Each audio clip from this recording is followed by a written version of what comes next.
নমস্কার। আমরা জীবনে কিছু না কিছু স্বপ্ন দেখেই থাকি, কিছু না কিছু চিন্তাধারা করতেই থাকি, জেগে স্বপ্ন দেখি। কি ধরনের স্বপ্ন?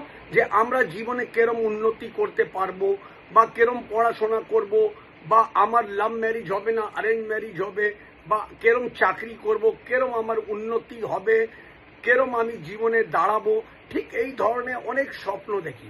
কে এই স্বপ্ন দেখায় জানেন? রাহু এই স্বপ্ন দেখায়। যাদের জন্ম ছকের রাহু যদি ভালো পজিশনে আছে, তারা জীবনে প্রচন্ড উন্নতি করতে থাকে, তাদের স্বপ্ন পূর্ণ তাড়াতাড়ি হয়ে যায়। আর যাদের জন্ম ছকে যদি রাহু একটু দূষিত আছে বা খারাপ আছে, তাহলে তাদের স্বপ্ন পূর্ণ হতে অনেক সময় লেগে যায়। আপনারা নিজের রাহুকে আপনি যদি স্ট্রং করে নেন, অতি অবশ্যই আপনি যে যে স্বপ্ন দেখেছেন নিশ্চয়ই আপনার পূর্ণ হবেই হবে। এবার আপনি দেখুন আপনার রাহু ভালো আছে না খারাপ আছে, আর তাকে ঠিক করার চেষ্টা করুন।